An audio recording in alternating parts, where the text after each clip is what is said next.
This is it, people. This is what you've been waiting for. This is Everyday Celebrity Podcast.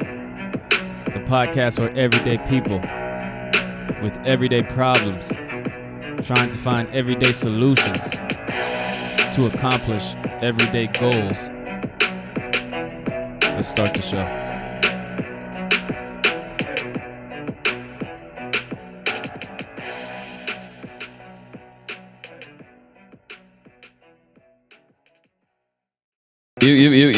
Welcome to another episode of Everyday Celebrity Podcast. No one podcast in Oakland, no one podcast in the Bay Area. And today is a special episode. It's a special episode because of my special guest, but it's also special because it is the season 2 finale. And today I asked a special, beautiful woman to join me so I can learn about her life, her upbringing, what she's doing in the world. And, you know, for people around the world to know how powerful this girl is. Rosie, welcome to the show. Thank you. That was very sweet. That was a very sweet introduction. I really appreciate that. So, tell me, you had a hectic day, correct? Yeah, it was a little out of the ordinary. Explain. Why are you putting me on the spot like that? Let's talk about your day, and then we'll get into everything else. Today was a hectic day because I woke up and my car got broken into. I mean, yeah, it was not. I have an 8-year-old daughter. We walk up to the car and she's like, "Oh my God, I've never seen this before." Like the window was smashed. There's glass all over the ground. And she was like, "I've never seen this before. I'm going to tell everybody at school." I'm going to tell everybody at school that this happened. And I'm like, oh, and the only thing they took was her backpack, which was in the back. She left it in the back seat of the car. And that's why they broke the window to get her backpack. But it was just watching her expression. She's like, "Oh my God." It was, it made me feel better about the situation. So that happened this morning. Then I had a meeting, court, now court is Zoom. So I was in the Zoom session with court and I'm looking out the window and I hear when you hear the tow truck, like beep, beep, beep. I'm looking outside like, oh my God, are they going to tow my car? So I'm like in the middle of the court hearing. I'm like, "I'm so sorry, Judge, I have an emergency." So I put myself on mute, like mute the video, mute the audio. And I literally run downstairs like, please don't tow my car. And they didn't put it on the truck yet. So he was like, "Yeah, go ahead. You could just move it." I was like, thank the Lord, right? So I move it 2 blocks away into like a paid parking garage because I live in downtown Oakland. There's no parking at all.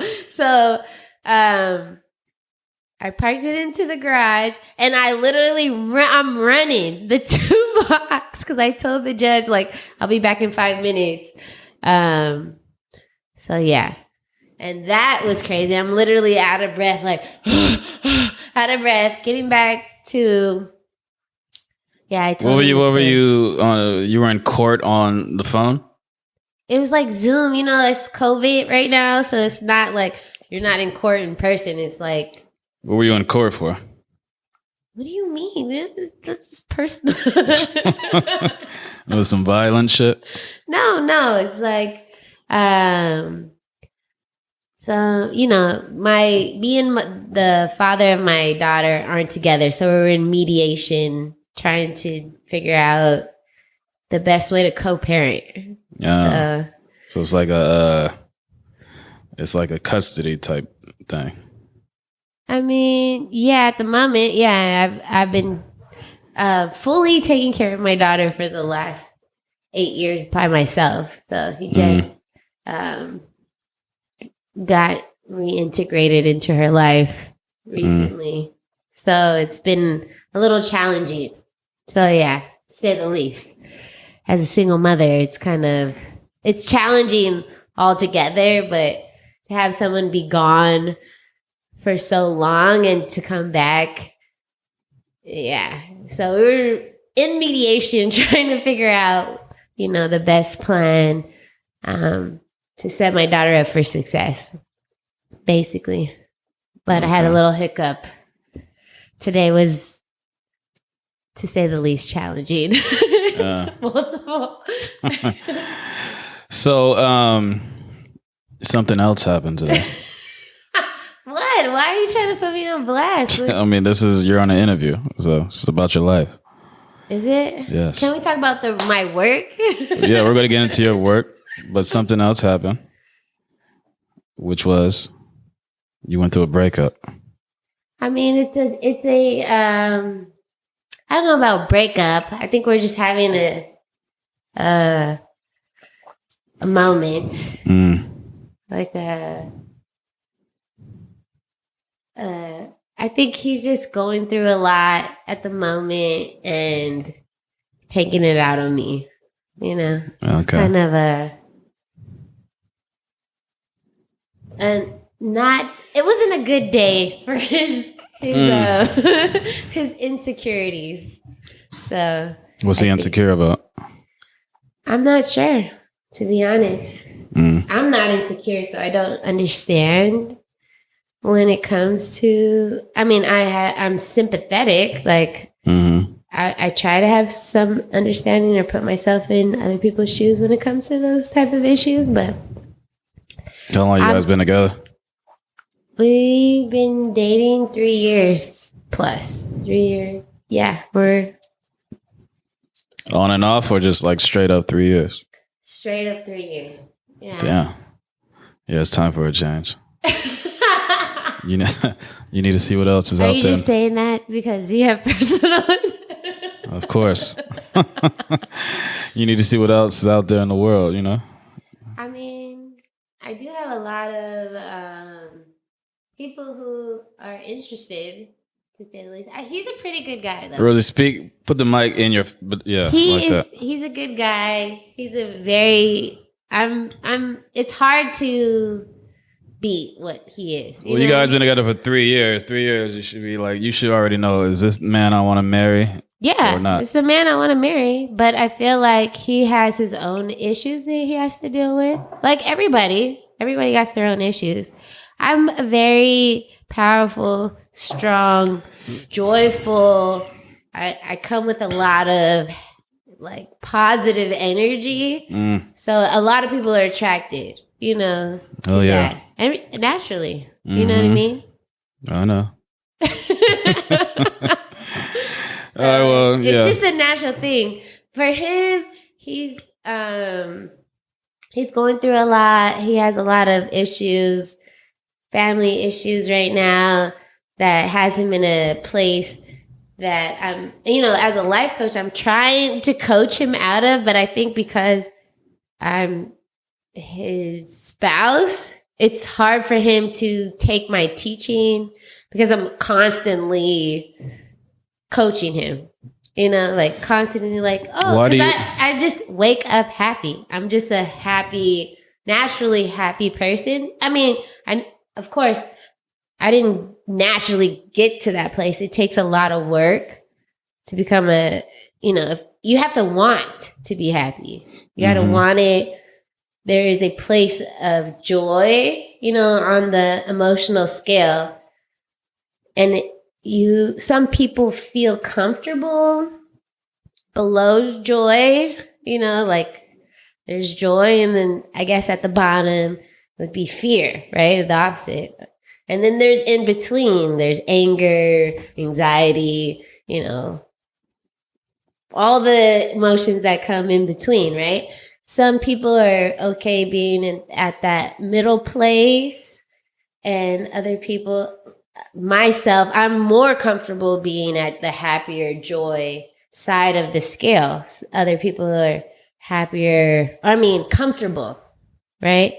And I think it has a lot to do with how you're raised, your parents, the environment that you grew up in, your friends, family, your influences, the things that's what teaches you emotions, especially at a young age, and, what you're comfortable with. Do you want that baggage of always having to bring your work home? I mean, when you go to work, you do this for a living, blah, blah, blah. And then when you go home, you just want to relax. And so does that fuck up your relationship, having to come home and still have to coach your goddamn partner? I don't think it's like, for me, it's not work. It's a thing that comes naturally. Like, I'm always trying to help people get to the next place, like, or help them get to the place where they feel happiest. It's not like I have to work to try to coach him. To me, it's like, I'm just trying to help you get to the next best place. And for me, I'm like, what is the next right move? I play chess, naturally as a queen. I'm like, that's my game of choice, So I'm like, what's the next best move? Regardless of what you're doing or where it is, you always want to think about where you're at, what you want, who you are, and what's the next best move for where you're at and who you are.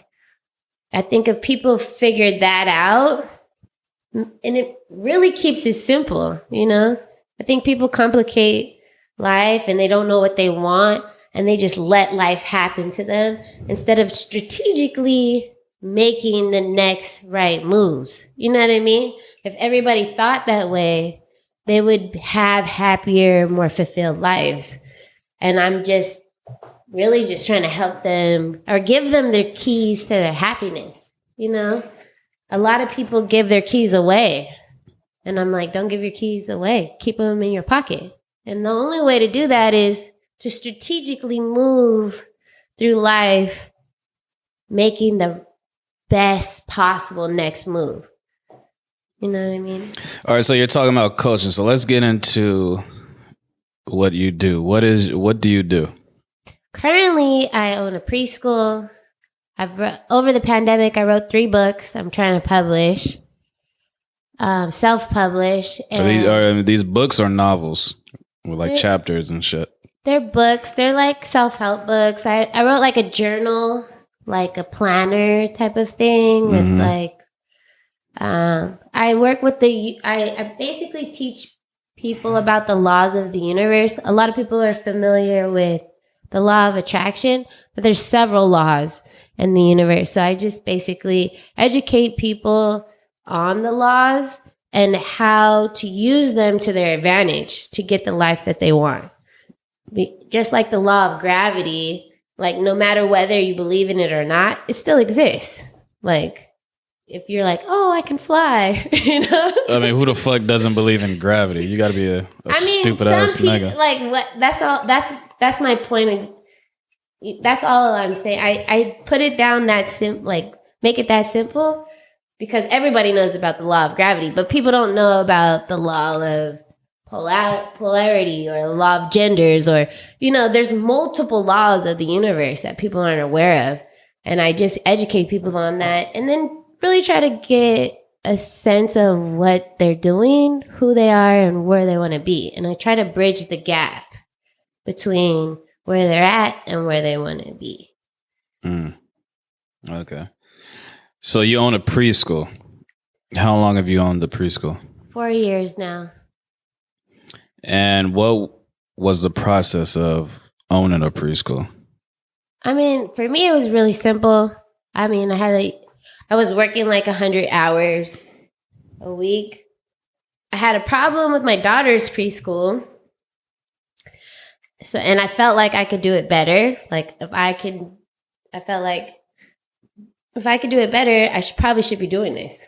So I immediately became their competition. It took me 3 weeks to get my license. So you need a license to start a preschool? To be a child care provider, yeah. Is this just something that you can just go to like the county and just buy, or what? No, well, there's a couple classes you have to take. You have to take like a health and safety class, CPR and first aid. They make you go through orientation so that you know all the rules and regulations around owning a childcare. I was a nurse previously. That's what I went to school for. So I had most of the things. So that's why it only took me 3 weeks to get my license. And yeah, I was just really determined. I had an issue. I was like, this is fucked up. I'm pretty sure a lot of parents, especially single parents, run into those issues. And the preschool across the street from me was making $3.5 million a year. So I'm like, I'm working 100 hours a week. I was managing over 90 hotels throughout the country and basically running my boss's company for him for pennies on the dollar while he went and played golf. And I could not believe that this preschool was doing, in my opinion, was charging so high of an amount of money. I mean, childcare is really expensive, especially in my area.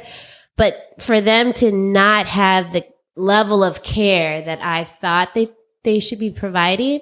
So they had I want to say. What was wrong with their care? What was wrong with it? Nothing wrong. There wasn't, for me personally, there was about 100, I want to say 100 students. They had 5 different classrooms, all different ages, but they had maybe 1 teacher for every 10 students. And it was a little chaotic. Kids were running around without their clothes on in the wintertime. There's just things that I noticed that weren't normal. Like, this is not a normal thing. Like, this is not okay.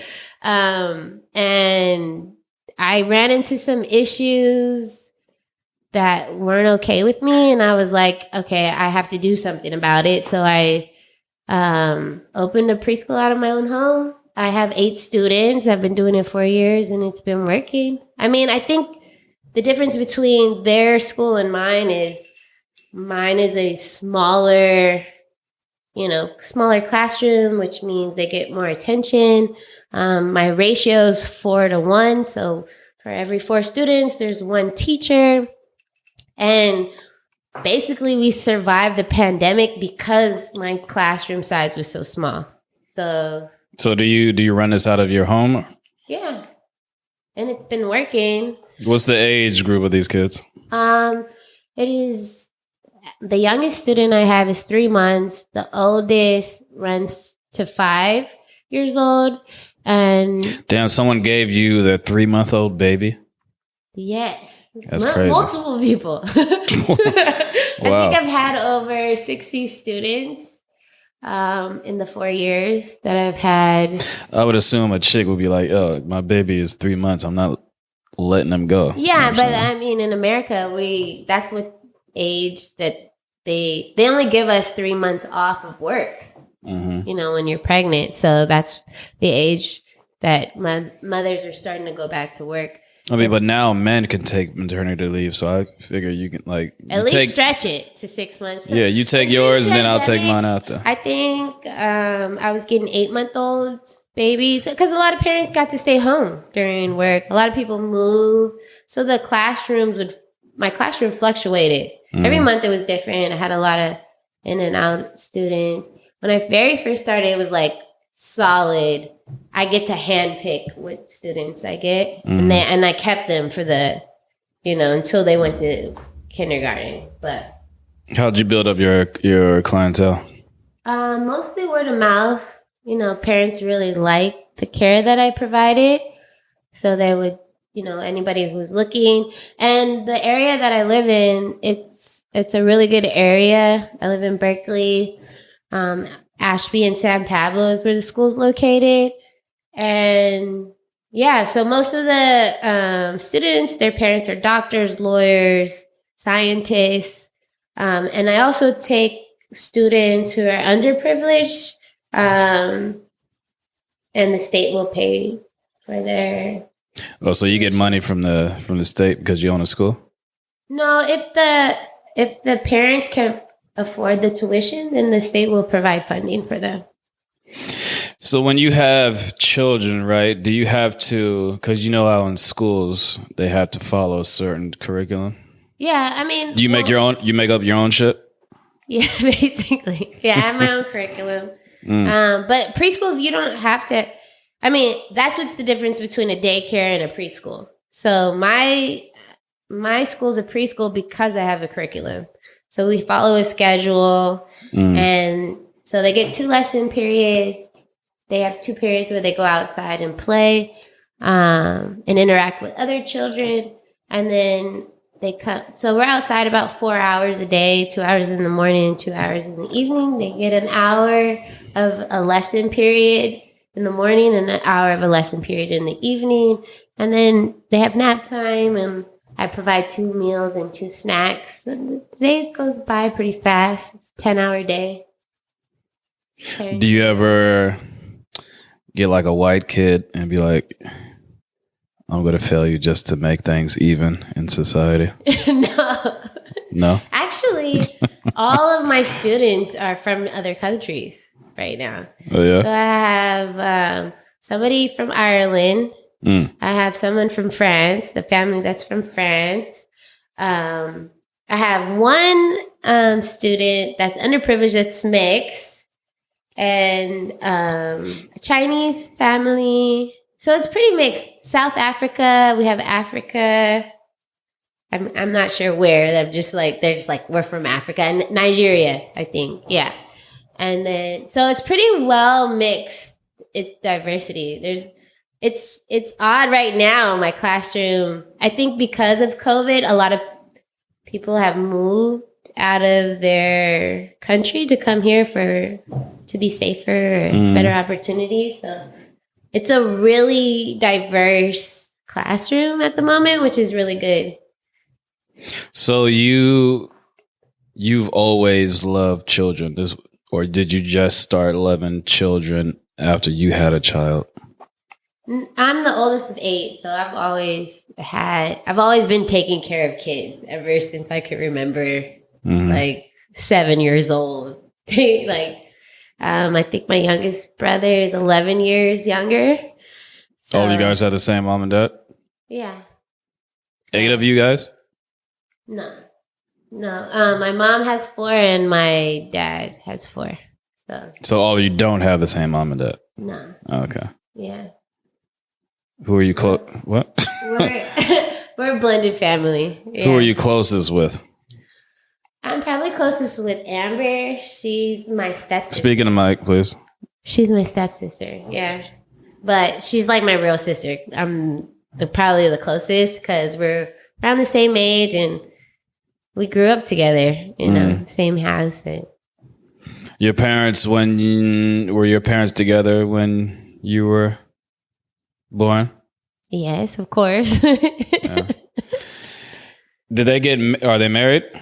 Not at the moment. So they got divorced? Yes. When? I think I was 6. Yeah. Okay. So how many of you guys have the same mom and dad? 1, me and my sister. You and your sister? Yeah. Okay. Where's your family from? The Bay Area, San Francisco. And you're from San Francisco as well, obviously? Yeah, I was born there, yeah. What about you? Where are you from? No. It's not about me? Yes, exactly. I mean, it's not about you, it's about me. Yeah, exactly. So, growing up, how was that like for you in this blended family? Very great. Yeah? Yeah, I got a lot of freedom, a lot of responsibility. I helped out a lot. Mm-hmm. Yeah, my mom is amazing. She's very, very smart. She taught me everything I know. Do you feel like you didn't get to have the childhood you wanted because you were constantly looking after the childhood I wanted? Okay. I think because my parents were so open-minded and allowed me the freedom to do whatever I liked because I helped out so much. But that's what I'm saying. You're a child, but you're like helping out raising your brothers and sisters. Yeah, but it's not like something I had to do. It was just, I felt like as the oldest, it was my duty to help. It wasn't like my parents forced me to help.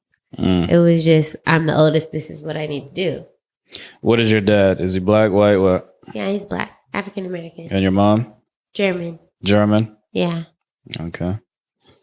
Do you know the history of their relationship? Like where they met and all that? Yeah. They met. My mom worked at the Hilton in downtown San Francisco.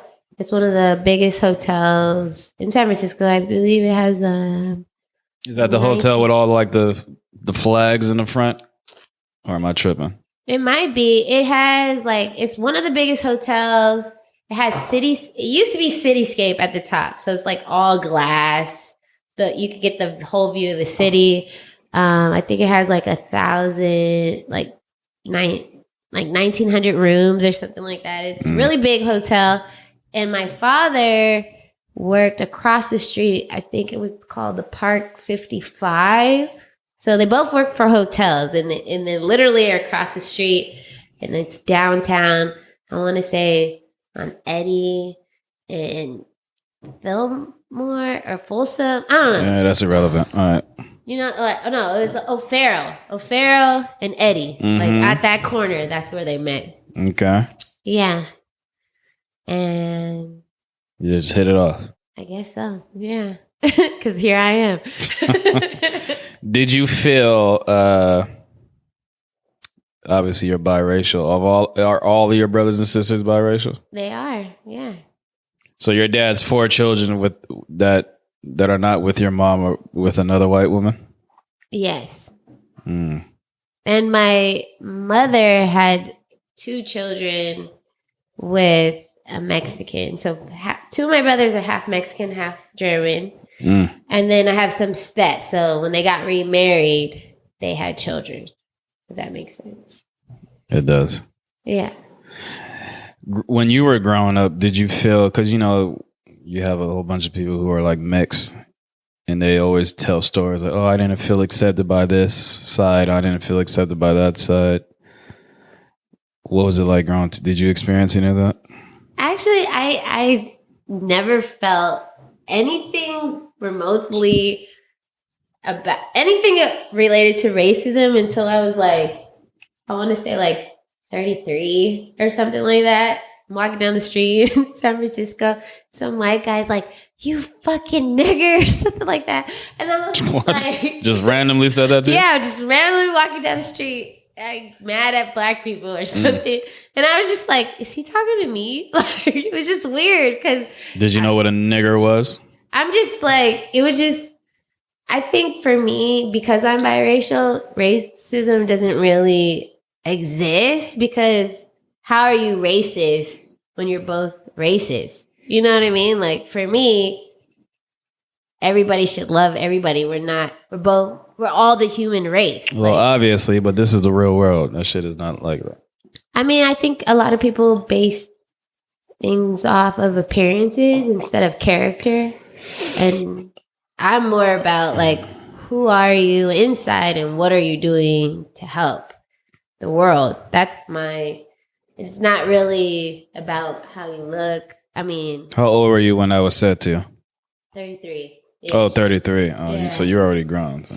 Yeah, I was grown. I grew up my whole life being loved, Of course, I'm cute and attractive, so it's not hard to love me. Mm-hmm. It would probably be different if I was unattractive and not cute, but everybody loves me, I think, because I have a positive attitude and I'm easy on the eye. So you're self-aware that attractive women have it easier. I'm not saying we have it easier. In fact, I think it depends on the environment. Well, if we're surrounded by other women who have power. Easier is a wrong way. Yeah, they make it a little hard for us. But what I meant to say is, you're aware that attractive women get certain advantages in life. I think a lot of people have advantages if people are smarter. Everybody has a talent. Everybody has an advantage. It's just about using what you have to get what you want. Mm-hmm. Everybody has something. What high school did you go to? I went to several high schools, actually. My parents are divorced and I moved around a lot. So I started high school at a school called Clovis West in Fresno. Fresno. Yes, that's where my grandfather lives. How did you end up in Fresno? When my parents got separated, that's where I went to spend some time with him. So I went to high school there. And then my mom was in Hayward, so I went to Hayward High. So freshman year was at Clovis West. Sophomore year, I went to Hayward High. My mom moved from Hayward to San Jose. So then I did my junior year in San Jose. So each year you were at a different school? Yeah. Wow. I spent time in San Jose at Overfelt. Then I went to Blossom Hill because we moved to a nicer neighborhood. So how did that affect you? I got to be jumping from school to school, meeting friends, and then leaving. I really embraced being the new girl. Like I could be anybody. I can make whatever friend, and it academically helped me too because every school required different things. So by the time I got to my senior year, which I spent in Vallejo at Hogan High, which I don't believe exists anymore. But I only needed 2 classes to graduate, which are the 2 required senior classes, which I think was economics, whatever, English, or whatever other, senior class. So academically, I was really advanced. My senior year was a breeze. What school did you enjoy the most? I love school. I think that's probably why I own one now. Saying, but which school did you enjoy? Did you have the most fun at? I think I had the most fun in San Jose. I just think the people there are a lot more fun. And they're a little bit more aware, like trendy wise and like fashion. In school and high school, it's all about what are we gonna wear? Who's your friend? Were you allowed to have boyfriends in high school? Yeah, I think my first boyfriend I had my daughter actually asked my dad the other day because she's 8 years old. And she's like, when can I have a boyfriend? And I was like, that's a dad question, right? She's like, let's call your dad, right? So we called Grandpa and she asked him like, when was my first boyfriend? Of course, I don't remember. He remembers, though. He was like, I think she was 14 when she had her first boyfriend. And then my daughter was like, oh, did you like him? Did you approve? Then she asked him when it would be okay for her to have a boyfriend. And he was like, I think it's okay at 16 to have a boyfriend. Were you only 8 more years? Like my daughter is something else. At least she knows math. Which is good. Were you one of those girls? Because I'm assuming that you developed early. Were you one of those high school girls who were dating grown men? No. No? Okay. Why? What kind of question is that? I mean, every high school has that one girl. Maybe 2, 3. And you thought I was one of them? That develops early and like talks to grown ass men, like like weird ass grown ass men. No, not me. I had many of those in my high school. Actually, like tomboyish. I played basketball for a lot of years. Got a lot of trophies. I did track. I was into sports. So after you graduated high school, what was your next move? Did you go to college? I did. I went to several colleges. I got 7 degrees. 7 degrees. Sounds ridiculous, right? I didn't know. Sounds unbelievable. Yeah, name all these degrees. First, I wanted to be an architect. Wait a minute. Can you name the 7 degrees you have? Yes. Let me just go through it. Jesus. I started college. I went to Clovis. No, that was high school. I went to Contra Costa College, which is a like a JC, like a junior college. Yeah. I played basketball there. Wait a minute. You played basketball for CCC? Yes. Wow. Like you even more now. So I play basketball for CCC. I'm surprised you know that. And then, I did my first couple months. Can I get them back? Did you play ball in high school? Yes. So you were good. Pretty much. I'm still good. So then. Okay. So, yeah, I played basketball. I wanted to be an architect. Like, ever since I was like 6 years old, I wanted to be an architect. But my grandfather, who's a doctor, convinced me to become a nurse because he's like, you have a good heart and you can work anywhere if you're a nurse, right? So when I first went to college, I got straight A's in drafting and all the prereqs to be an architect. But my grandfather talked me into becoming a nurse, and all my friends wanted to be a nurse. So I switched majors and started doing prerequisites for nursing, which takes forever. And nurses eat their young. They do not want to do the path. I don't know what it is about nursing. So you were trying to be an RN nurse? I was trying to be an RN, but I eventually became an LVN, which is like a step below.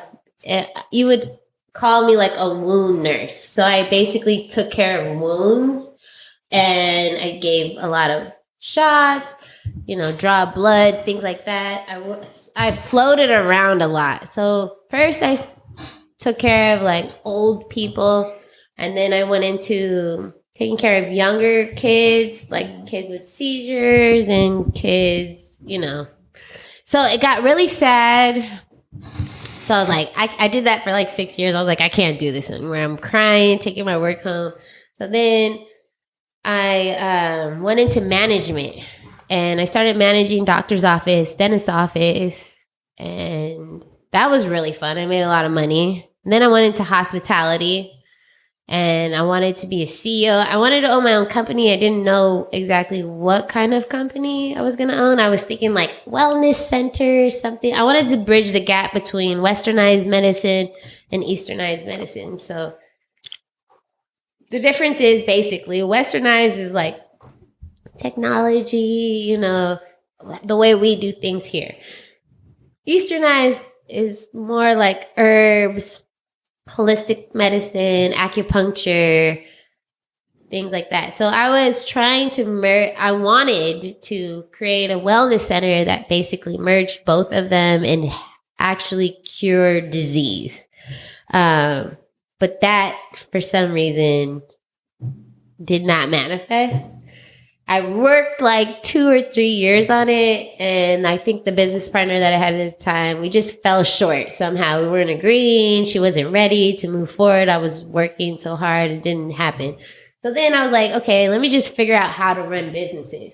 So then I worked for a CEO coach, and he basically created a round table for the CEOs in the Bay Area who had multi-million-dollar companies. A lot of CEOs are at the top, or they are at the top of their company, and they don't have anybody to bring their problems to. So he basically created a group of people that they could bring their problems about their companies at this table, and then we would solve them. So I learned a lot from that, and then I went to work for a CEO, and that's how I got into hospitality. I worked for somebody who ran Kimpton Hotels. I don't know if you're familiar, but it's kind of like a Marriott, but like boutique hotels. They have hotels all over the country, and I basically managed over 90 of them. Not single-handedly, of course. I had managers below me, but I had like 4 or 5 cities, and each city had like 10 hotels, 10, 20, depending on the city. Every city was different. But I managed those hotels. I managed all the vendors and things like that. So I really got a knack for how to run a business, what it takes to run a business. And then I ran into this problem with my daughter's daycare and decided to just go for that because it was easier than what I was doing, and I was going to make more. So it was a win-win, and I've been doing it ever since then. Well, yeah. You gave me the history of your jobs. I asked about your degrees. Oh yeah, sorry. So where was I?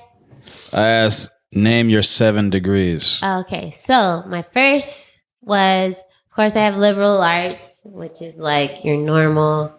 That's what I got from. So from Contra Costa, I got 3 degrees. Mm-hmm. I got liberal arts, behavioral and social science, and what was the other one that I got? I feel like 20 years ago.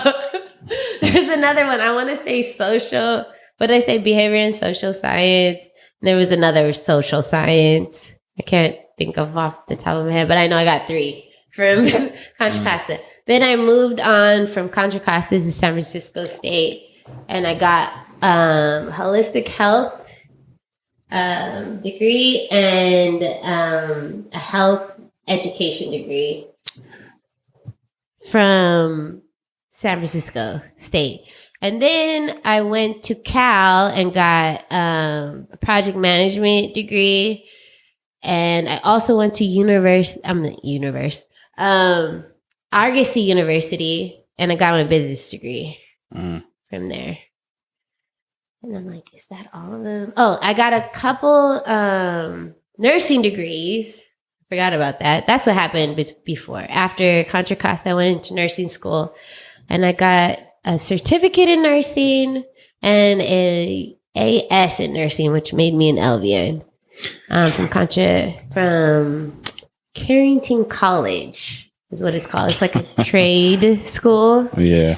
But why were you getting so many degrees? Were you just undecisive about what career you wanted, or what? I think I wanted to be an architect, but my grandfather talked me into being a nurse.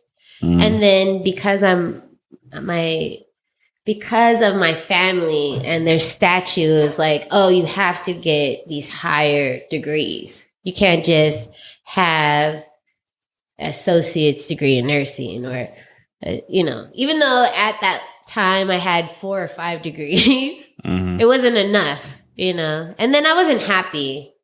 I didn't think nursing fit me. Like, I'm not a scrub,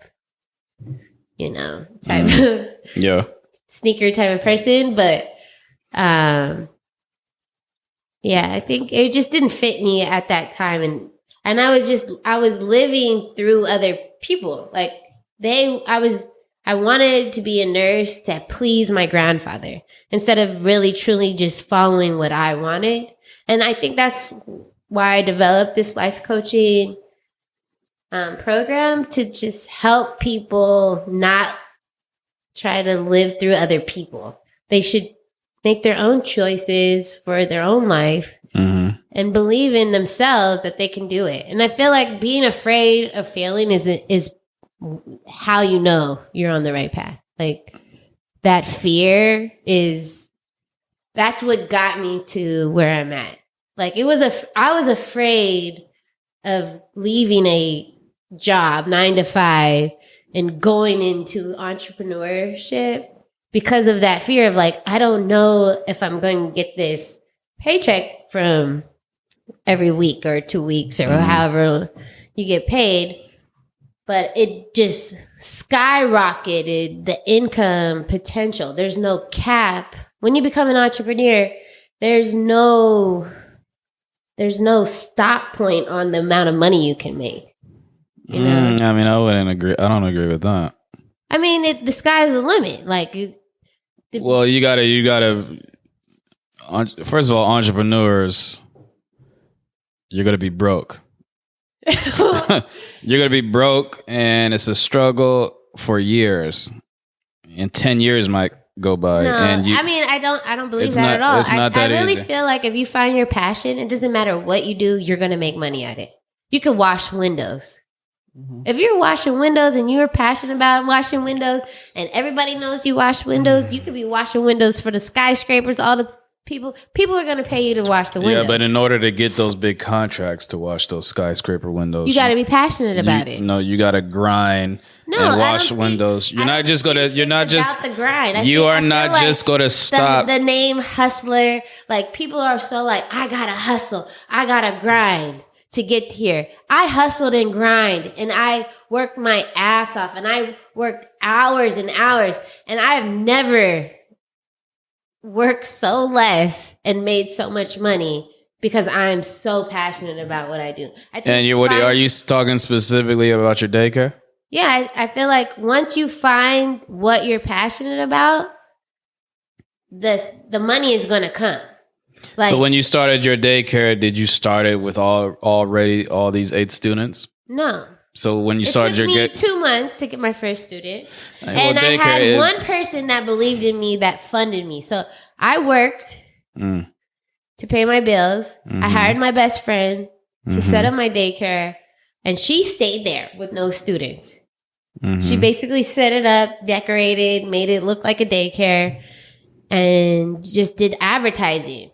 And then my business partner paid her. Daycares are easy because niggas want to get away from their kids, so that's an easy. And I just think that it's a need. I feel like there's less educational resources for 0 to 5.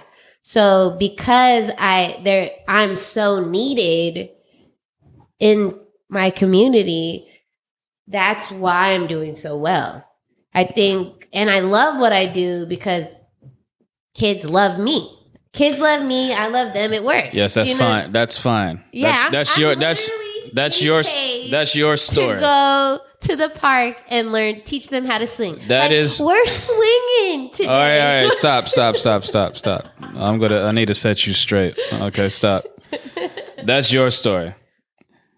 To make a blanket statement saying, "Oh, if you're an entrepreneur, you're just going to make money." That's ridiculous. No, that's not what I'm saying. I'm saying when you find your passion, even when you find your passion, it's good. You're going to joy. When you find the joy in what you do, and you love what you do, and you will do this without getting paid. That's how you know that it's your passion. Obviously, but you want to get paid.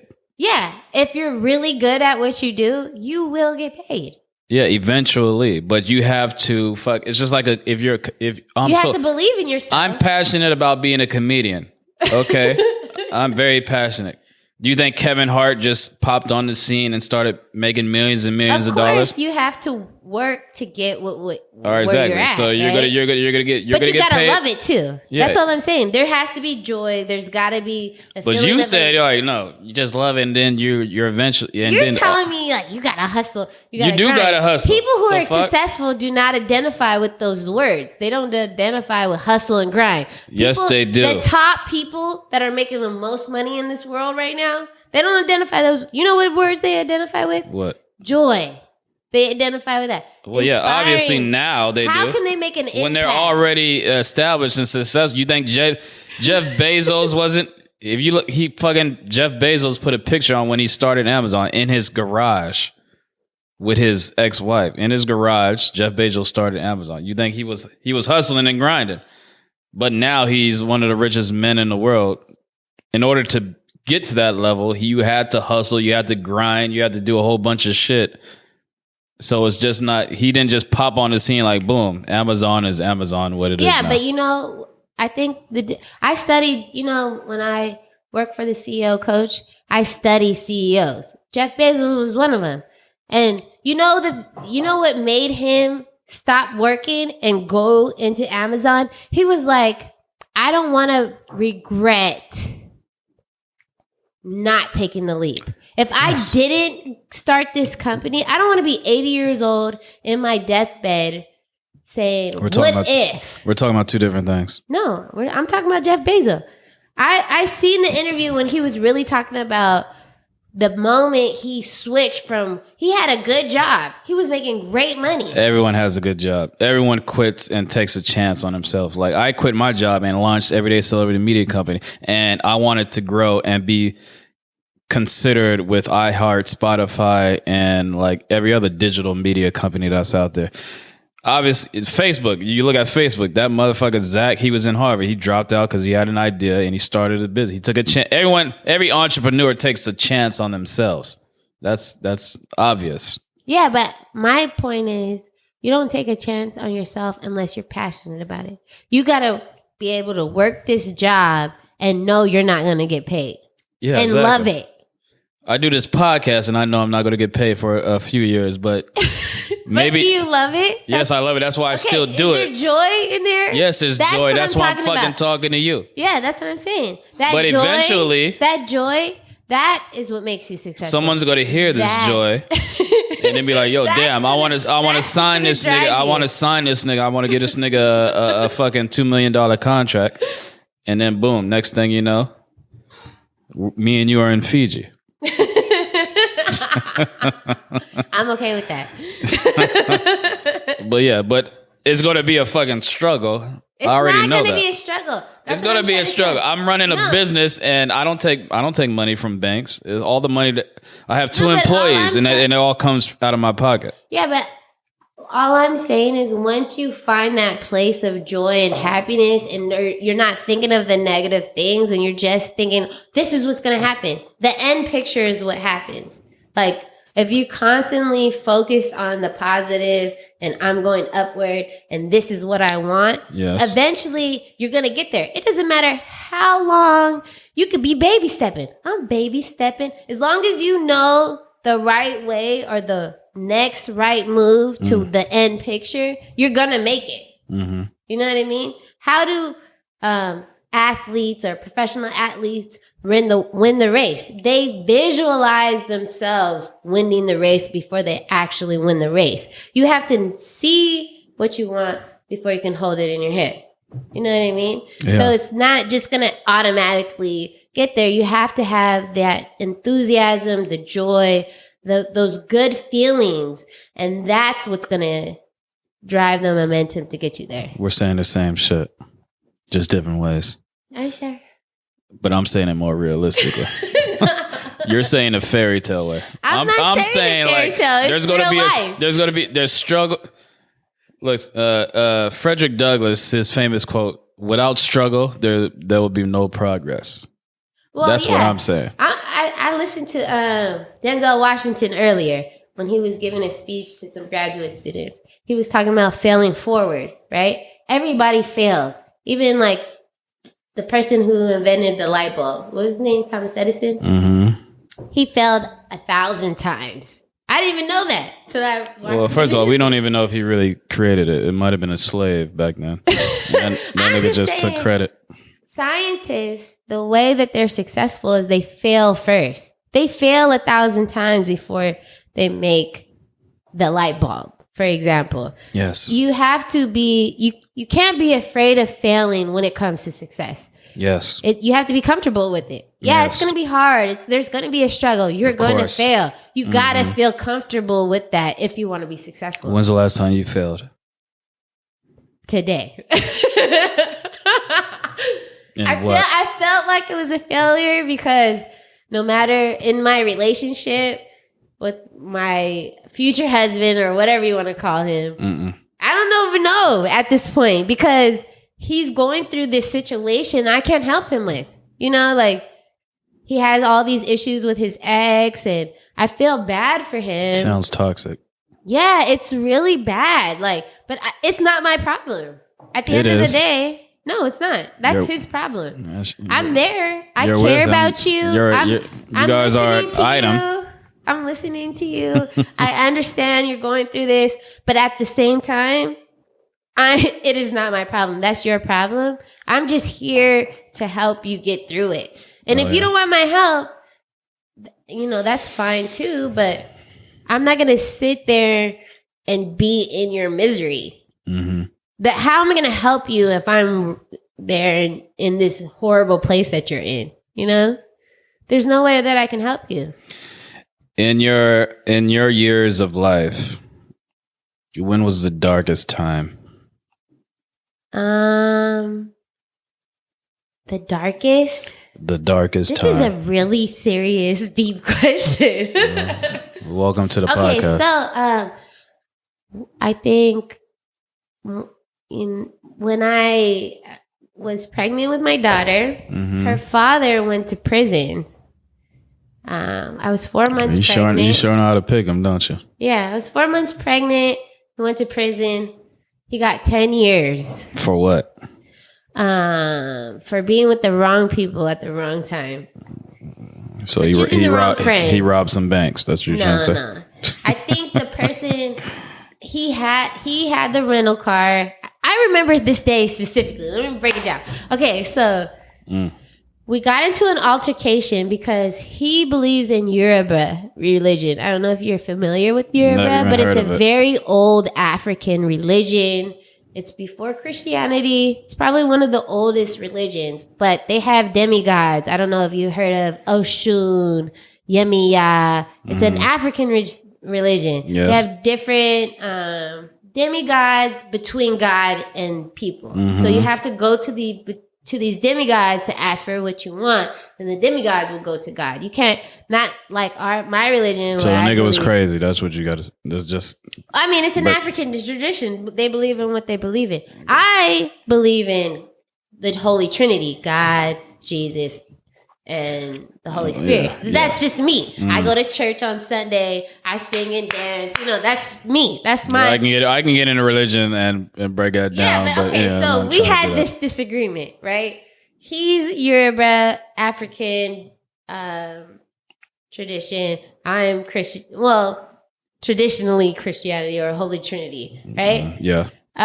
So we had this argument of what our daughter. What she's going to be, what religion is she going to fall into, or what is she going to believe, right? And I'm like, she's going to church, da-da-da-da-da. She's going to be baptized, all this stuff. And he was like, no, da-da-da-da-da. We're in New York at this time. He gets out of the car, right? I'm in the car. I'm like, whatever. I take off on him. Like, you want to get mad and leave me? I'm pregnant. Fuck you, right? So I leave him. I go to the hotel.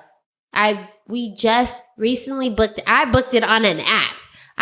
This is how smart the father of my child. He remembers what hotel it is. Walks to the hotel. I get to the hotel, check in. I'm like, whatever. I'm so mad at him. I don't even care. I'm hungry. I'm pregnant. I go to an Italian restaurant because it's New York. Go to an Italian restaurant a couple of blocks away. He gets to the hotel. He leaves his phone in the car. So when he gets to the hotel, he calls me from the hotel. So you guys had a rental car in New York? Yeah, it was like a That's crazy Mercedes. What was it?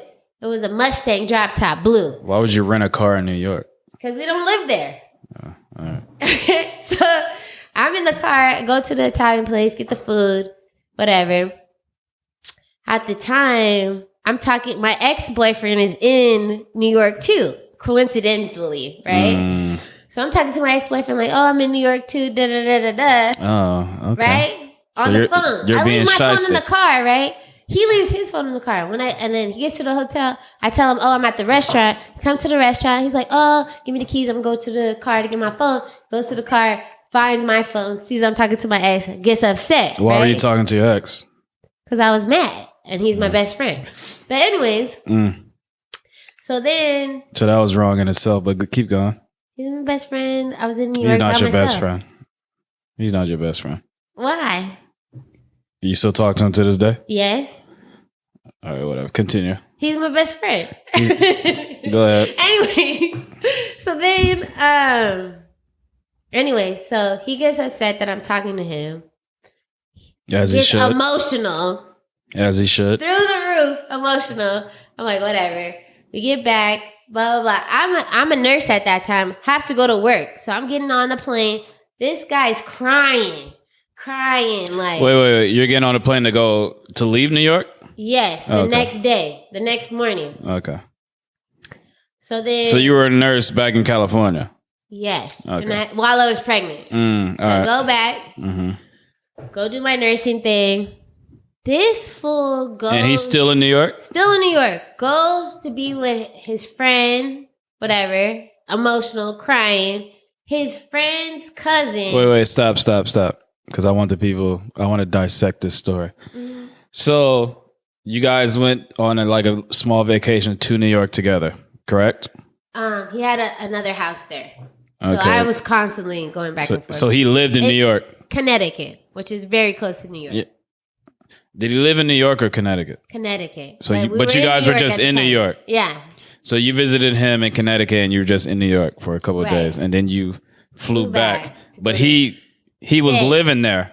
Yeah. So you were in a long distance relationship. No. He traveled a lot. We have multiple places all over. All right. That was one of our places. So you left. So when you left, he wasn't originally. He wasn't supposed to come back with you. He was supposed to stay there. Yeah, he was working. All right, continue. Yeah, he was working. Goes with his friend. Upset. His friend cousin needed a ride to FedEx, but he was picking up something that was illegal. But which was what? Some cocaine? I have no idea. It was cocaine. Honest. But anyway, he goes. He has cocaine, a rental everybody. car that drives these two guys to go pick up the package that was illegal. So this nigga was a drug dealer, basically, but not. But you didn't? Did you know he was a drug dealer? No, he worked at a bank. That's what you thought he worked at, right? But it was his friend. It was his friend's cousin or something like that. It wasn't even him. The reason he got tied to everything is because he drove the car to the FedEx. So his friend worked for him. They had a whole drug smuggling ring where they used to drive cocaine through state lines. It was his friend's cousin. The cousin, he didn't know. He knew the that. The cousin asked for a ride. Okay. He took him to where he needed to go. To pick up some pounds of coke. I don't know. And drive it through state lines. Probably drive it to Jersey or some shit. No, I know this. I know. It wasn't like that. It's basically he was in the wrong place, wrong time. So he picked your friend up. They picked up some drugs and they got pulled over? No, what happened was he goes in first. My baby daddy goes in. He's like, wait, something ain't right. Like, obviously he knew where he was going or whatever. He goes in first. He tries to tell the cousin, don't come in. Something ain't right? Scoot. Something ain't right. So he walks out of the FedEx and starts walking down the street because the car is parked right in front. Mm-hmm. The guy doesn't listen to him and still goes in. So 20 federal agents tackle him, get the car, get the friend. And my baby daddy just starts walking down the street. Does not get caught at the moment. So the federal agents are already watching these niggas. Right. Okay, yeah. So then he bounced, right? Mm-hmm. And goes to Connecticut because this happens in New York. Mm-hmm. Then he calls me, flies me back to New York and tells me what happened. And I'm like, okay, you got to get the fuck out of here. Like, what are you doing? Like, what are you doing here? So he was afraid to leave. Leave New York? Because of what happened. At this point, was he back in his house in Connecticut or was he still in New York? No, he was in Connecticut. Okay. So then I'm like, look, you didn't do nothing wrong. So he already left New York. So he's on in another state. Yeah, he didn't get in trouble initially. So why the fuck is he scared to leave Connecticut? He already left New York. I don't know. I think because of what happened or the car got taken. Okay. There was a lot of his personal items. And the car was in his name and all that shit. Yeah. Okay. So he was afraid. Mm-hmm. And I'm like, dude, don't be afraid. Just come with me. Mm-hmm. So he comes back to California. Mm-hmm. I think it was like 6 months later when he got arrested. And then they con-aired him back. So they arrested him in California? Yes. Where was he at when he got arrested? I don't know. I have no idea. I was working. But his family tried to hide it from me. But you guys were still together? We were still together. What were the charges? I am not 100% sure. He's not completely honest about that. You know, he's your fucking baby dad. You don't know what he got arrested for? I don't really care. It was 10 years, like 8 years ago. Is he still in prison? Ago. No, he just got out because of COVID. He was sentenced to 10 years. Mm-hmm. He did 7.5. That was 2 years ago. So when he got out, did he contact you as soon as he got out? Like, yo, let me get some of this. Yeah, who wouldn't? Yeah. Did you oblige? No, he went to a halfway house for 6 months, so he had no contact with people really. Did you see him when he got out? Not really. No. Yeah. I mean, he would. He would stop by. Did you give him that fresh out of jail? Hell no. Coochie. That's what I'm asking. And the thing was, I think because he tried to threaten me, like, if you don't give me some, then I'm not going to help you with my daughter. And at that point, I was like, "Oh, you got me all the way." You weren't helping 7 years. Like, come on. How was that? How was that a threat when nigga you've been gone for 7 years and I've been good? I was just like, what the hell? Kind of like, who do you think you are, and why would you even make that comment? I just lost all respect. At that moment, I realized he was not the same person. He was in prison for 7 years. Yeah, I'm like, you aren't the same person. Where was he locked up at? In Rikers? It was multiple places. But he wasn't locked up in California. No, it was in New York. Then they sent him to a camp that was like in the snow somewhere. I don't even know. I just remember it being like, we're in the snow in the middle of nowhere. So where is he at now? Is he in California? Yeah, he just he's fully integrated back into society, and we're going through this. Does he want a relationship with his daughter? That was my main focus. I think that he was jealous that I moved on and I was engaged when he got back. That he was totally focused on destroying my life and making my life hard, that he didn't focus on his own daughter. So I made it a point to make sure that they had a good relationship, because I feel that it's important for a father and daughter to have a good relationship, because her most important decision of her life is what mate she chooses. And that solely depends on her relationship with her father. So my whole thing, and it solely it depends on the men that you bring around your daughter. Yeah, and I feel like the most important relationship she has is with her father, and that's how she's going to choose her mate. And if she doesn't have a healthy relationship with him, I didn't want her to make the same mistake I did, and I totally feel like if I made a better choice, that my life would be completely different. I'm not saying that I am very successful, and I solely base it on him and his ability. Maybe because I was a single mother and I worked so hard to make sure that my daughter had everything she needed, and that's why I'm successful. But if he was there, I feel like I would be more successful than what I am. Why do you choose? I mean, from this conversation, I feel like you choose like you go after the gangster type guys, the hood type niggas. My fiance is very he's a very good guy. He's like a suit and tie. He's a consultant. He's a soccer player. He's like the perfect. But I feel. I'm giving you my honest opinion. I feel, even though first of all, you said he was your boyfriend. You didn't say he was your fiance. Yeah. So that's an issue right there. Second, I feel like he doesn't. I feel like you're dating him because he's safe.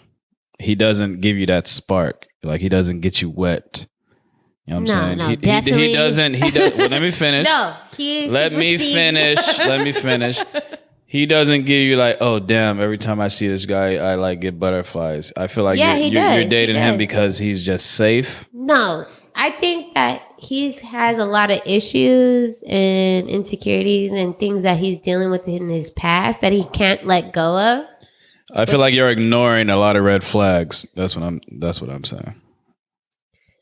I mean, I guess you fall in love with the person that you potentially think that they can be, even though that they're stuck in this hard place. You got to fall in love with the person he is. He is, yeah. Not what he can be, because he might never be that person. Yeah, right now he's just in a really dark place. So right now, the guy that this man is, everything from accepting him for his negatives and his positives, you're ready to marry this guy?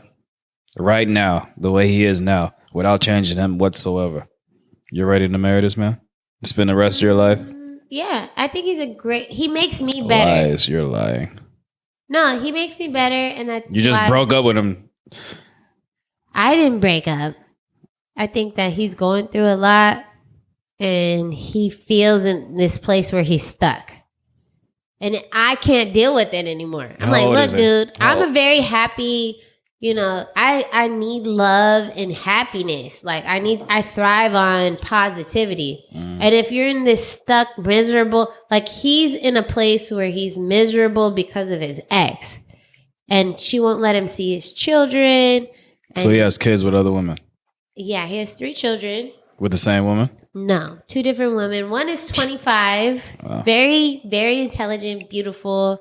I love her to death. She's very smart. The other 2 are very cute, 10 and 6. My daughter's 8, so she fits right in the middle perfectly. They get along very well, but his ex-wife is trying to create a wedge. If I was a woman and if I was fucking with a dude who had kids with multiple women, that would be a red flag for me. Why? Because you have, it doesn't matter. You have kids with multiple women. Why the fuck you didn't stick around and work it out? Like, I would never have children with multiple women. That's one of his... Never. Like, if I have a child... That's one of his things. He doesn't... He gives up easily. One of my greatest talents, which is probably why I'm so successful, I never give up. Like, I would never give up. You would have to kill me before I die. Before I give up, I would have to be dead. Like, there's no way. If I can't walk, I'm crawling. You know what I mean? Like, I'm going to make it. No, it doesn't matter how or what is the fuck's going on. I'm going to make it. I have that level of determination. And I think that's one of his... Well, that's good in the business world. But in the relationships, there's times where you should give up. Yeah, there's a point where... That in my life coaching program, I teach self-love. I teach selfishness. I teach you need to care about yourself first. You need to love yourself first in order to love others. There's no way you're going to be able to love me at the full capacity I need you to love me if you don't love yourself first. You know what I mean? You love yourself? All the way. Like 100%. You go to therapy? On occasion, if I feel like I need it, my best friends are therapists. I have 3 friends that are therapists. But I feel like it's important to have self-love. Like, if you don't, you're lost. Like, you can't... If there's a certain level of value that comes with loving yourself. Like, you're this much more... equipped to handle what's coming at you on a daily basis if you love yourself more. And you're not going to be with those type of friends. You know what I mean? You're not going to just let anything happen to you or, if you love yourself, there's just a certain level of respect, and dignity. And I think forgiveness has a lot. Casa Amigos, holler me. I need sponsors. I'm just saying that I feel like love has a lot to do with forgiveness. A lot of people don't know how to forgive. And I think forgiveness has a lot to do with self-love and loving yourself, because forgiveness is not for the other person. It is for yourself. And a lot of people don't realize that. Like, you need to forgive your parents for whatever the fucked up thing they did to you, or those friends that you had. You need to forgive them, or your sister, or your brother. I mean, any relationship. I agree with that to a certain extent, but I feel like, why do we need to forgive? Like, when people... Because you need to... No, but wait, let me finish. You know how when you see on the news, right, like these police officers who murder these black kids, and then their parents are like, oh, I forgive the cop who murdered my son for no reason. Why? Why are you forgiving? Let it go. No, fuck that. Okay, if I wait, let me finish. You're not okay with what happened. Let me finish. If my child was murdered by a racist white cop, I'm not forgiving him. I'm wishing death on that cop. Yeah, but how? And there's nothing wrong with that. There's nothing wrong with it. So I don't know why the fuck everyone is like, that's what's wrong with black people now, because they're too forgiving.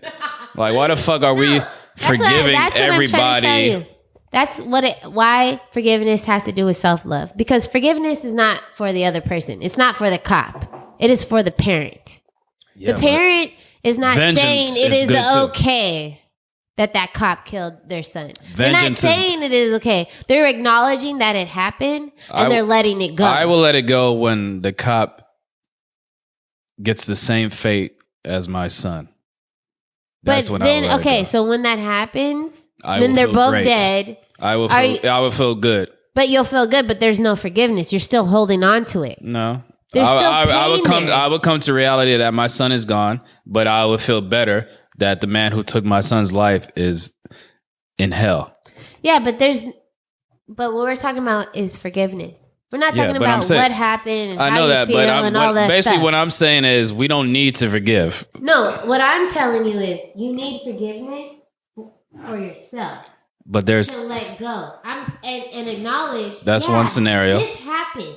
Yes. Somebody got shot. That's one scenario. Yes, this but is what happened. Everyone. It's not okay. We're not because you forgave them. It's not saying this is okay that this happened. We're acknowledging that it happened, and we're letting it go. Yeah, this horrible thing happened. You don't have to say that it's okay that it happened. You can just acknowledge this is what happened. And then you say, what do I do next? What am I going to do with this? Murder, vengeance. That's what you do. Yeah. All I'm saying is forgiveness allows you to move forward instead of holding the past. First of all, you're going to be sad about your child being murdered. Yeah, you're going to be sad, but you don't need to hold on to it. You don't need to hold on to it. You don't have to have it hold you hostage. Or punish you daily. Forgiveness allows you to let it go. But you knowing that your son is dead and this cop is just walking around freely enjoying his life he didn't get punished at all, that's going to fuck you up even more.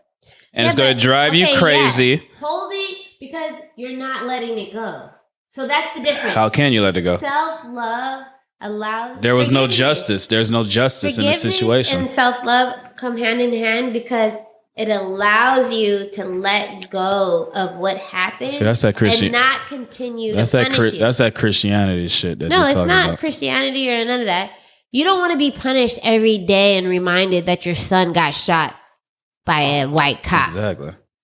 You don't want. That's like you're punishing. There's pain there. It's horrible. How are you? But would you feel better if it doesn't matter? What I'm saying is feeling the way you feel better is through forgiveness. The only way to let it go, it's not saying that it's okay that it happened. It's about this is what happened. Now what am I going to do? So you have a child, right? Yes. Mm-hmm. You have a daughter, right? Right. I'm going to give you a scenario, and this is a fucked up scenario, and I don't wish this on it. I'm just using this as an example. Let's say a crazy motherfucker. Your daughter, she's 8 right now, right? Well, let's say she's a freshman in high school. She's like 15. She's walking home from school. A crazy motherfucker grabs her, pulls her into the woods, strangles the shit out of her, kills her, beats the shit out of her. They find her. Her face is swollen. Mutilated, all the shit, yeah. Blah, blah, blah. You're crying. You're devastated. They catch the guy. Mm-hmm. He gets let off because there's no DNA evidence to convict him. To convict him. Because today's society, it's all about DNA. Right. It's not he say, she say anymore. Okay. It's about DNA. Mm-hmm. He gets off. All right. I'm going after him. Period. You're going after him. What are you going after him for? You're not going to forgive him? I'm not, after he. Huh? I'm just saying. So now you're vengeful. You're not forgiven? Because if you did, you just went on a whole fucking rant saying forgive. So you want to forgive this man? No. All I'm saying. No. What would you do? What I would do? Yes. What would you do? I'm killing him. Exactly. I'm gonna kill him. So you're not gonna forgive him. So basically you're agreeing with me. I'm forgiving him. Like I just said. I'm forgiving him for making a stupid ass mistake that ended his life. That was a mistake? Yeah. No, that's not a mistake. A mistake is something that you didn't want. that you didn't plan on happening. This nigga planned on. He was waiting in the woods. He grabbed your daughter. Right? He was waiting in the woods. He grabbed your daughter. Some people deserve to die. Like, I believe all evil people... No, because if you forgive on... Maybe he was just having a bad day and just wanted to fucking... all that. Yeah. Fuck all that. At the end just of the say day, you agree with me, nigga. No. Just, yeah.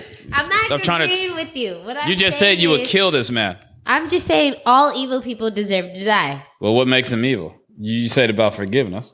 Maybe he was just having a bad... Maybe he was... way that God does... Maybe he was mentally ill and he felt like what he was doing was right. You probably deserve to die because there's not just one person that you're going to hurt. So you don't believe in forgiveness. That's what I'm saying. I believe in forgiveness. I just gave you a scenario. You said you would kill this nigga. Just like I said I would kill the dude. When it comes to normalcy things, day-to-day things on like, oh, this person... accidentally bumped my bumper. Or, you know what I mean? Everyone's going to forget that. Yeah.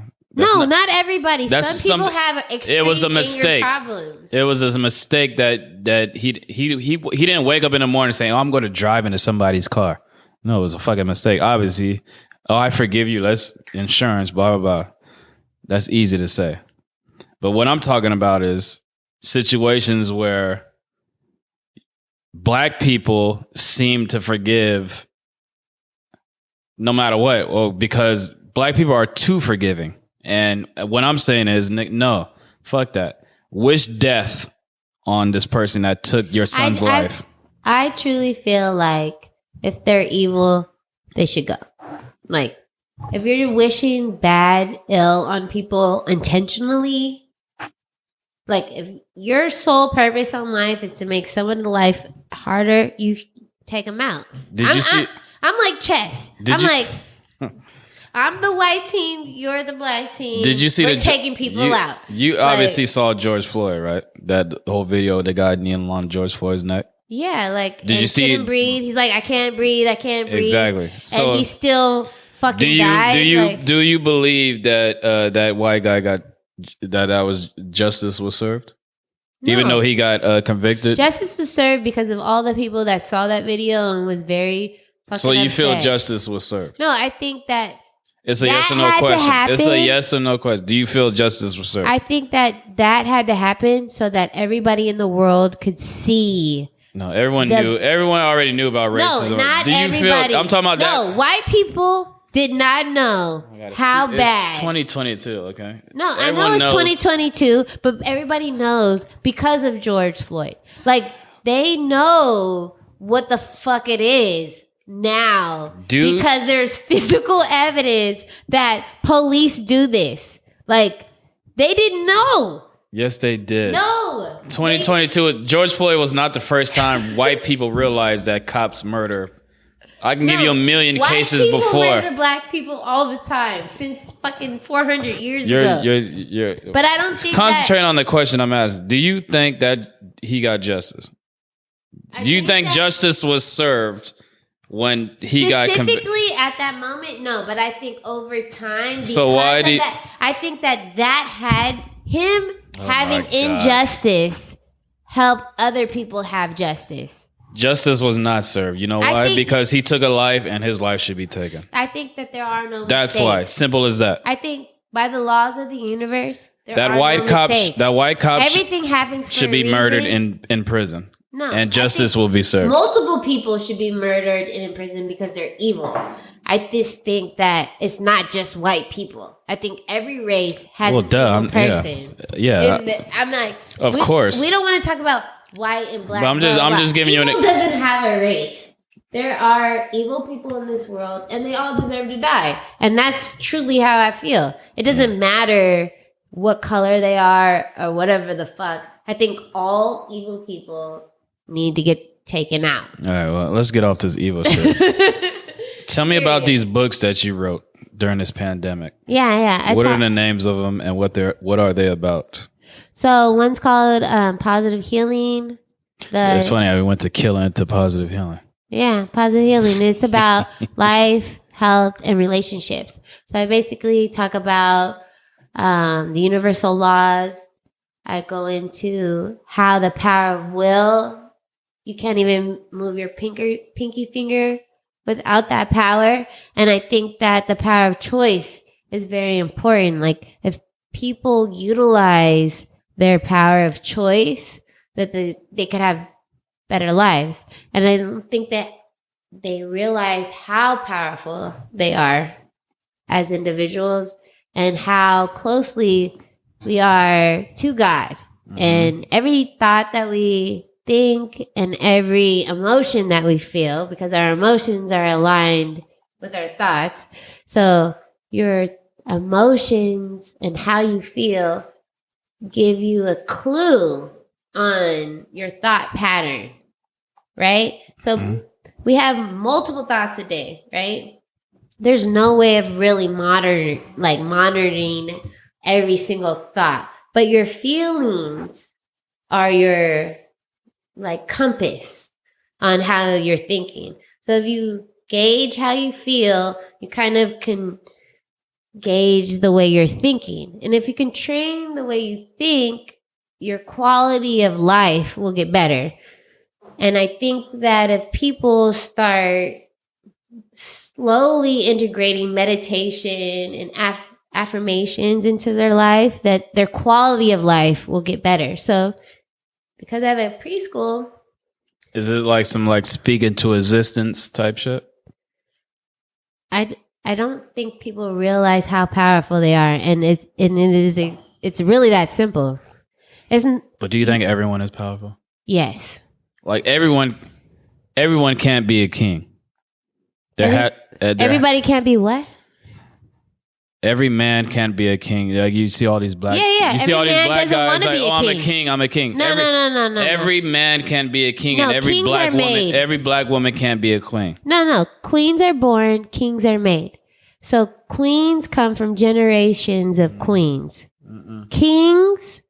Queens make them kings. I know because I come from generation and generation of black queens. I know what it is to be a queen. I'm the actual descendant of an actual king in Africa. And kings are born. They're not made. No. You're born into your kingdom. Yeah, but a lot of men don't know they're kings until their queen finds them. But what I'm saying is not everyone can be a king. Not everybody can. Everyone's walking around, I'm a king. No, not everyone can be a king. But if they believe that they are, they can be. Okay, that's how powerful we are. Okay. Some men are kings and they don't believe they are. Because they're not kings. Yeah, because they haven't found their queen yet. No, it's just because they're not kings. Or they haven't found that place. A king already knows they're a king just by the way they walk, talk. Like the way I know I'm a king. Every door I walk into, I know I'm the shit. I know the attention's on me. I know I'm the most important motherfucker that walks in this door. And it's because of why? Because it's because it's my mindset. Is what's built into me. It's lifestyle. It's how you grew up, right? How I walk. If you came from royalty, you are naturally royalty. That's just the way that it is. I remember I walked into a bar and I was just standing there and a dude walked up to me. He was like, "Who are you? You just look like you are someone important." And I was just standing there. It's about a fucking confidence and the way that you carry yourself. I don't think everything is about vibration. You give off a vibration. Everything from this table to the glass to this alcohol that we're drinking has a vibration, right? The world around us is vibration. So it's just about the frequency and the energy that you're giving off. If you feel powerful, you're going to give that. Just like how you said, when I walk into a room, every head turns. I don't have to say anything. I don't have to do anything. It's just my presence alone demands attention, right? That's just how powerful I am. And I can't help it. And it was very hard as a young person to get used to it. It was uncomfortable. To have every person staring at you. And it was just something, one day I was like, this is who I am. I have to embrace it. This is what I am. Right? And I don't think people realize how powerful they are, how powerful their thoughts are. If you think negative things are going to happen. If you think positive things are going to happen. If you want to have a good life, good things are going to happen. You're going to attract good people.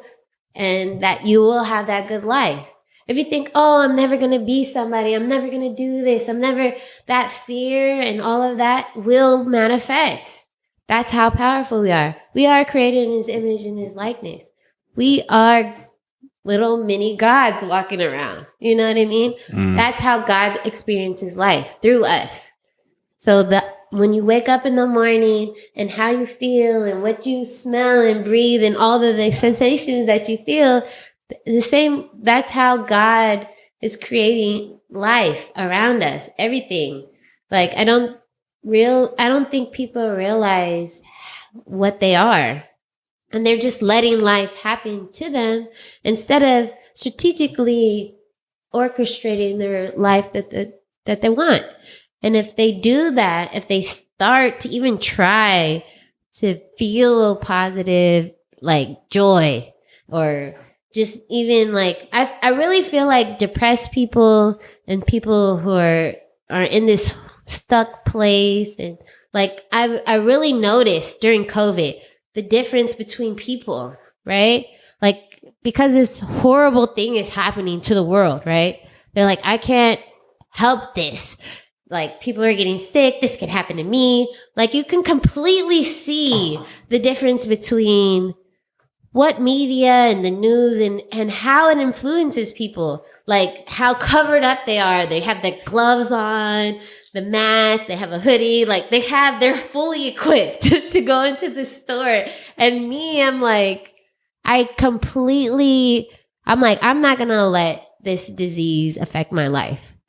I completely operated normally. I ran my business normally. I didn't wear a mask.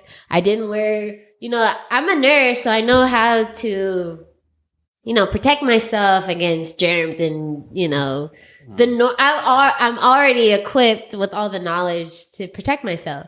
So I was like, I'm not going to let this is not like any other disease. There are multiple diseases in the world. I'm not going to let this other disease like affect my world, and it was really mind over matter, and I'm immune to it, which was mind boggling to me. I literally told myself, I'm not going to let COVID affect my life, and it didn't.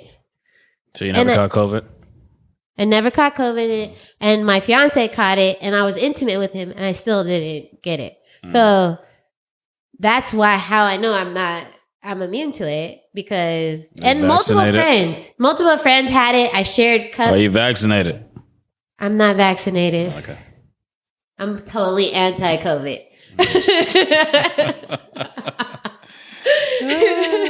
All right. I'm like, why do I need to get vaccinated if I'm immune to it? That's just my personal, like, if it's not affecting me and I can't get it, why do I need to put something that's going to make me sick into my body?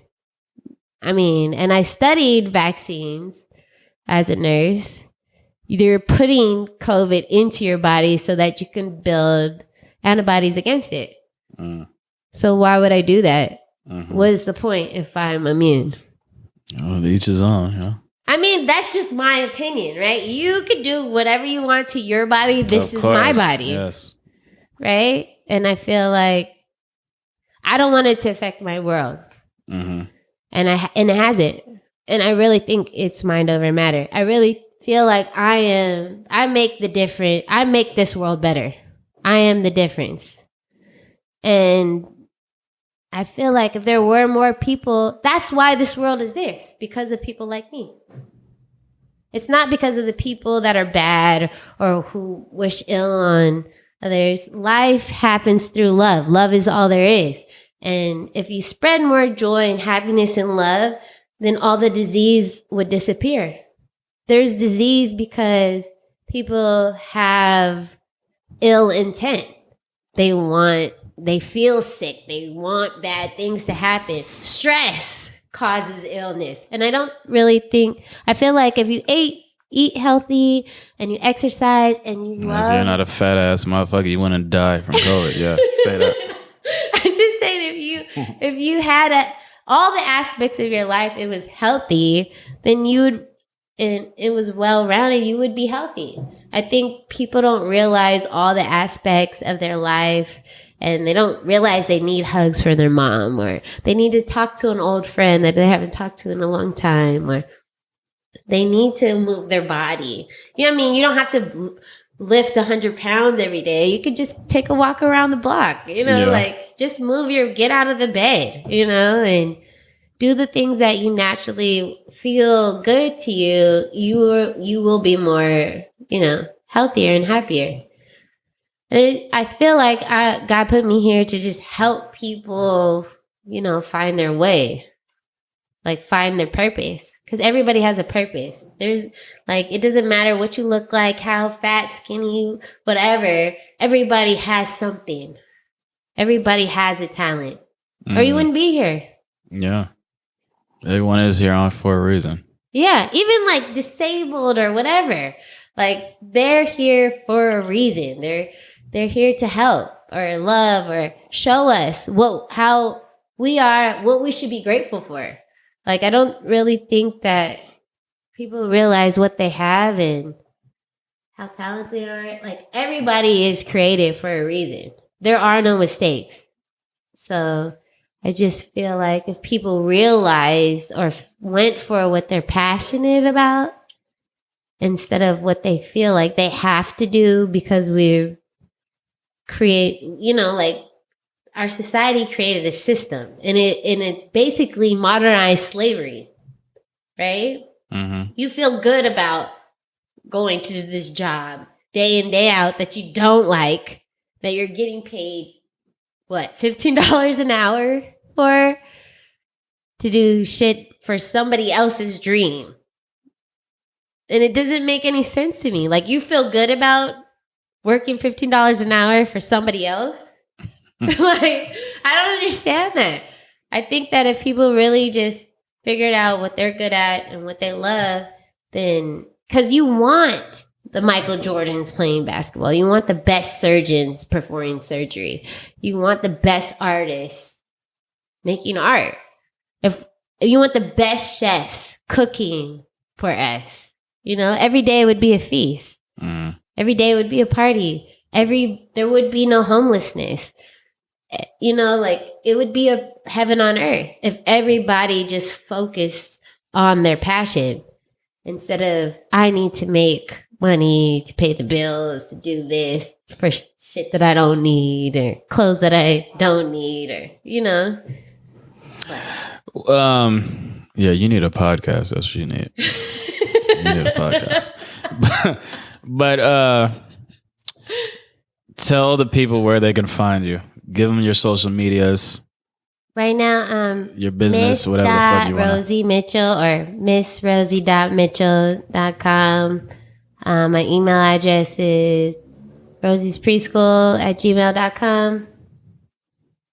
Yeah. That's it. Yeah. Well, Rosie, this was enlightening. This is very special. I appreciate you coming on. I believe in you. Thank you. I just need one person to stand up and dance. You are gorgeous, but your gorgeousness doesn't compare to your intelligence. And that's the reason why I brought you on, so the world can see. Yeah, so everyone follow her, hit her up. If you have fucking kids, take your kids to a daycare. And any last words, Rosie? God bless. Everyday Celebrity Podcast, and we are out. You.